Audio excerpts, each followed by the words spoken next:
Angeles Chargers and a little bit of how they blew that game and Chargers went full Chargers this week. We all have seen these franchises, these teams over the course of our lifetime that just seem to have the unluck of the Irish, if you will, where they're 100. a little snake bitten, they're a little unlucky, they're cursed for the most part. And I wanted to give a power ranking, top 5 most cursed, unlucky, snake-bitten franchises in the world of sports. So, without further ado, I'm going to jump into it. Number 5, Chicago Cubs. And I know you're probably asking yourself, like, wait, they won the World Series in 2016. Let's look at that, though. Yes, they did, and that finally ended the so-and-so, quote-unquote, curse. But that was a 108-year delay from their previous World Series. And not only that it was 108 years, it was about 60 years since they even made the World Series to get to that point. Not since the early 50s, I believe the Cubs were in the World Series. So they were a perennial loser, not even being able to get to that moment. And we all remember the Steve Bartman play back in, I want to say it was 03 against probably your Florida Marlins, maybe not. But to have him being the centerpiece, the scapegoat, if you will, that really showed that the Cubs were legitimately snake-bitten for a franchise for over a decade. It's hard to say that for many franchises, but they got the World Series. They were in the playoffs the following year.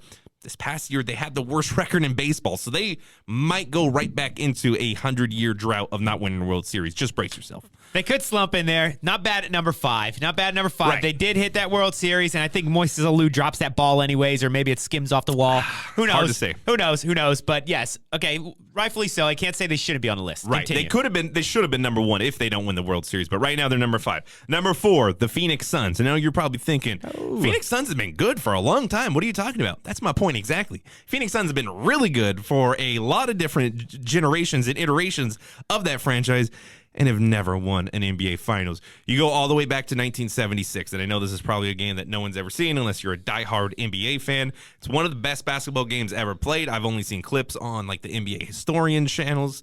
It's in double overtime. They're down 2. They throw in the ball with like a half a second left, and literally the player tips it in over his head from about 20 feet out. A catch, granny shot over the head, goes in to tie the game to send it to a third overtime. You would think they have all the momentum in the world. They still lose to the Celtics. They still lose that series. So they do not win in 76. You have the Charles Barkley, probably the best player of that era outside of Michael Jordan in 1990. He was dominant for the Suns. That year was his greatest year he's ever had. He gave the Bulls fits, and it did not work out. They did not win. That team dissolved very quickly. He was on Houston 2 years later, so his stint with the Suns did not last long.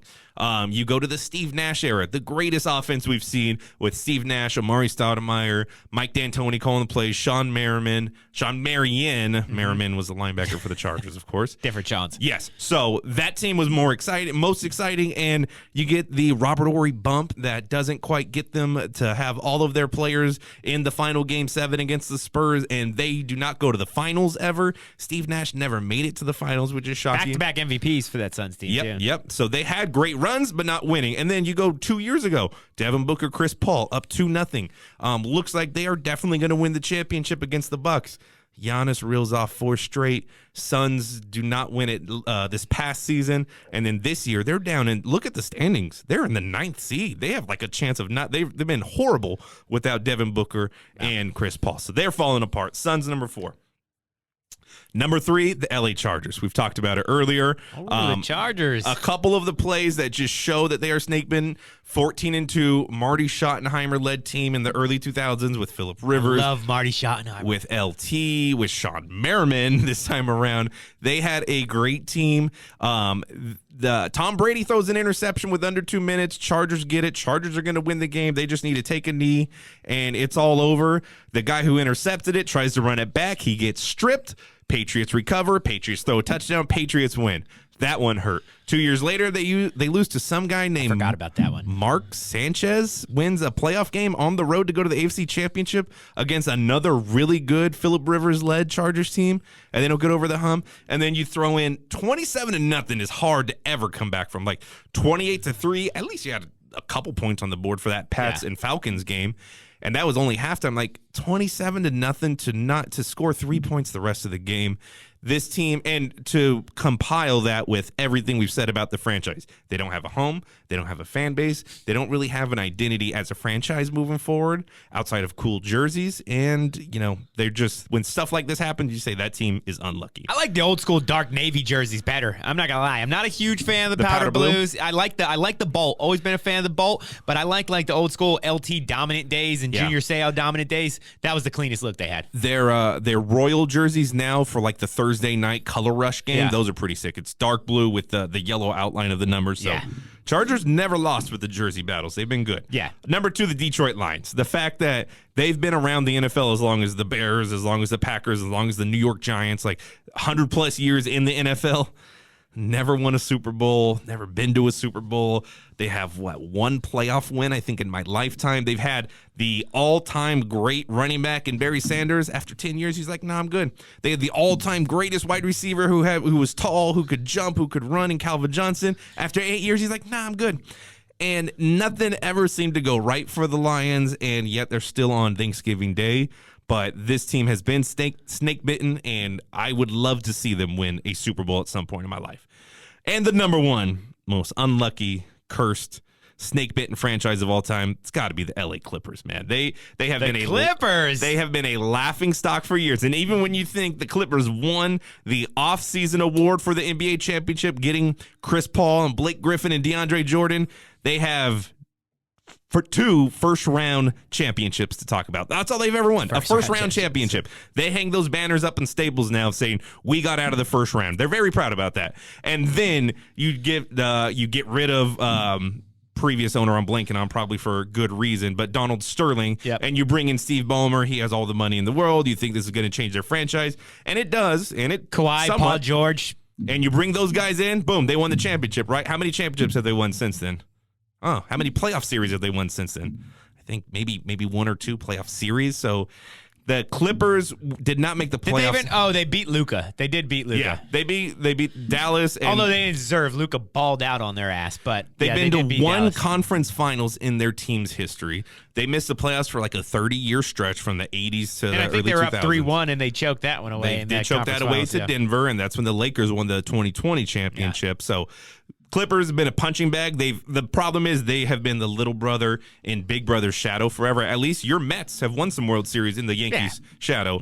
Clippers have never done that. The White Sox have won some World Series in the Cubs shadow. Clippers have never done that. So these little brother dynamics actually play into what I'm trying to rank here, and Clippers are the most unlucky franchise. They should have moved to Seattle a couple years ago. They had a chance. They would have had a dynamic difference up there. Yeah, and they would have loved them up there. I mean, the Sonics had a good following up there. They always did. And even then, they were never really all that good either, except for a handful of years. A couple good runs. But yeah, I like that concept of the Clippers being the worst little brother, I guess you should say, the littlest little brother. That's definitely true. They're living in the shadows. I don't know about snake bitten, though. My list has some similarities, and then it's also a little bit different, right? Cool. So I'm starting off with another NHL reference here. This is probably like one of like very few NHL like back-to-back episodes where I'm going to mention NHL. And the reason I'm picking the Maple Leafs, I remember like a viral video last year of this awesome Maple Leafs fan. I'll have to find it. But he's in like the most bitchin' Maple Leafs sports dungeon ever constructed, I'm pretty sure. And he's watching that game in the playoffs last year as they were finishing their latest collapse and choke. And he just starts freaking out after they lost, and rightfully so. But let me dive into a little bit of the stats and the curse behind the Maple Leafs. They haven't won a championship since 1967. Okay, not the worst thing you've ever heard of, but before 67, they had taken home 12 professional championships, and they were like the Lakers of professional hockey. Like, they had so many more. They were like maybe the Celtics. They're like, no, but like the Lakers, the Celtics, the Yankees, like these teams that just have these astronomical numbers compared to their peers. And since then, they haven't been able to do nothing. They've had quite a few good seasons too, but they always end up losing in the playoffs when they're favored in a series. Listen to this stat. last 8 clinching series games since 2018. Oh, this no. is since 2018. They've had Oh, 8 no. chances to close out series, and they're 0 for no. 8. Oh, no. They're 0 for 8. So they are absolutely snake bitten right now. There is some curse out there. I don't know exactly what it is, but something is out to get the Maple Leafs. There's words that when they allowed the the logo to go to like the WHA, a different hockey association in like the early 70s, a lot of fans are like That was very the curse right there. very prominent that was the curse, right? Oh, wow. So, number 5, the Maple Leafs. Can't we just put the whole country of Canada winning a Stanley Cup? Like, what true. is that number at? Like Yeah. 40 years now or 30? It's been a while. I know Vancouver's got there close a couple times. Ottawa recently got a little close too. I think since Edmonton, since Wayne Gretzky left Edmonton, I don't think that no one's won it in Canada. been down. Yeah, the Winnipeg Jets, they even came back. They were gone for a while. They Yeah. became like the Avalanche, and now they're back. So NHL All-Star Weekend is also happening too, so that's a thing. And it's funny, like, I don't know if I'm starting to feel old or what, but I noticed like Keith Kachuk's sons are like both in it. Like I'm noticing like all these Yeah. sons of like when I was a kid watching like hockey coming up. I'm like, oh, that's weird. But with that being said, number 5, NHL reference, Toronto Maple Leafs. They're definitely cursed. Not sure exactly the cause, but they're cursed right now. Good Number call. 4, Detroit Lions, curse of the turkey, right? Ever since they started playing on Thanksgiving, they have an absolute trash, right? So they've only won one. They've only had one playoff win since their last championship in 1957. One playoff win. It came in 1991 during the Barry Sanders greatness, and he barely had to drag them across the finish line. But before that, they were on a streak in the 50s. They won 3 championships in the 50s. NFL championships, Yeah, not NFL pre-Super championships. Bowl. So pre-Super Bowl era, but they won 3 championships, okay? And now they have the longest drought of any team to ever win a playoff game. So they are at the very bottom. So from 1991 to 2023, every single team, even the teams that became franchises past 1991, have won a game. Dang. And like we're saying, they arguably had the most generational talent at running back, the most generational talent at wide receiver, and a quarterback that as soon as he left Detroit, he won a Super Bowl.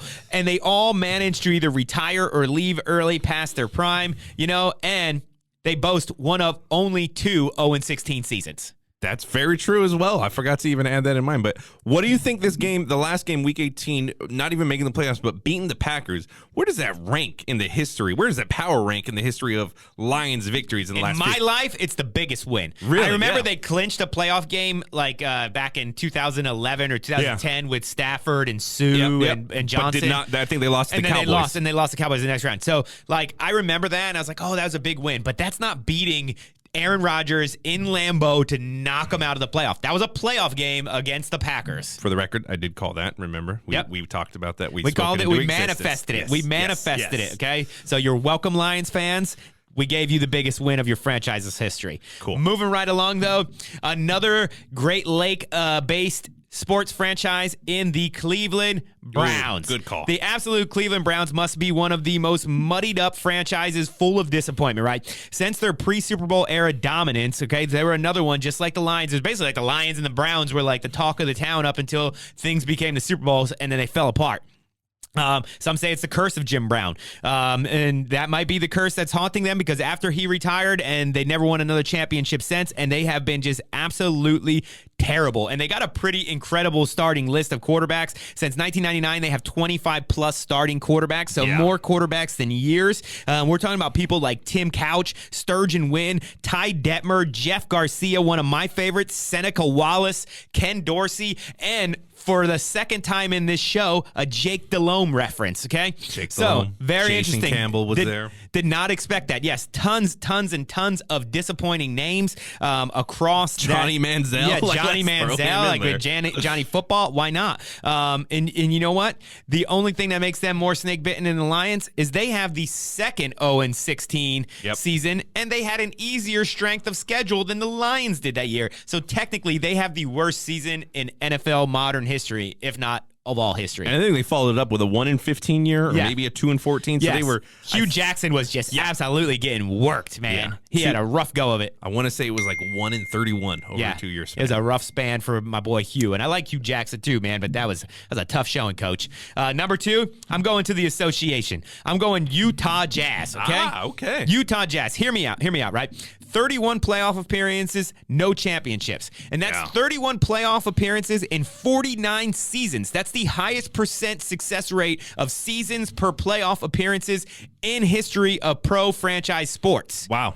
Now, obviously, you go into account of the Celtics and the Lakers and the Yankees, you say, no way. But that obviously spans much, much longer than 49 seasons. Yeah. So they have the highest percentage of every season played versus making the playoffs, and they got nothing to show for it. Right. A lot of people call it the curse of MJ because of the 2 years that they had when they were truly the second best team in the league. They ran up against Michael Jordan.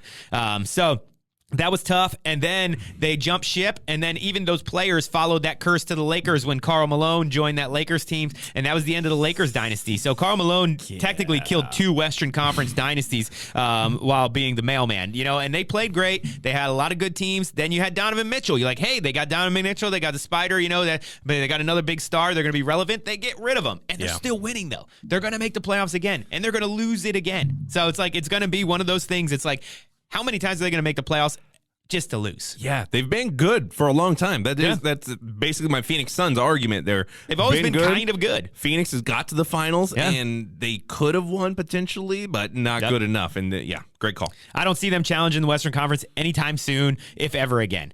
Number 1, this would have been a toss-up with your Chicago Cubs, but the Cleveland Indians / Guardians are still waiting for that chip. Okay, they have the longest drought of a professional championship right now, and that was in 1947. People said it was the curse of Chief Wahoo. All of a sudden, hey, the Guardians are supposed to suck this year. They make the playoffs. They even win a game against the Yankees. Maybe the curse of Chief Wahoo's finally broken. They caught up with the woke times and made sure that they got right with the right side of sensitivity out there in the world. And what did it do for them?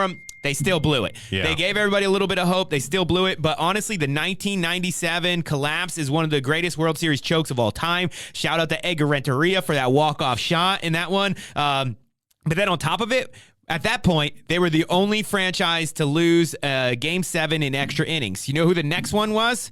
The Indians in 2016 when they lost to the Chicago Cubs. So literally, they did not know that in 2016 they were playing for the #1 most snake-bitten franchise in press coverage sports show power rankings. But they were. Since they lost that game, I got to go with the Indians. And now, I haven't even talked about the 1995 Indians, which is, to me, arguably one of the greatest rosters of all time. Manny Ramirez on that team? Dude, it was like you were playing a video game. If you were playing MLB extra innings or whatever, the show. Triple Play, whatever it was back in the 90s, the show. Dude, that was the roster you would have built. You got Kenny Lofton, Omar Vizquel, Manny Ramirez, Jim Thome, Albert Bell, and even a still productive old Eddie Murray on that team. I mean, and the pitching staff was good. I mean, they were legit. They should have won that. The Braves ended up getting it from them that year. I mean, so when you end up with probably the most dominant murderer's row of a lineup that we can remember in recent history, especially since it was the steroid era, those guys were juicing out of their mind. Yeah, I mean, the Indians, man, the Guardians. When are they going to make it happen? I just don't see it happening anytime soon. So that's my number 1. I'm going with the Guardians for the simple fact that they lost to the Cubs in 2016, or else it would have been the Cubs. I really like your list. I love that you have 2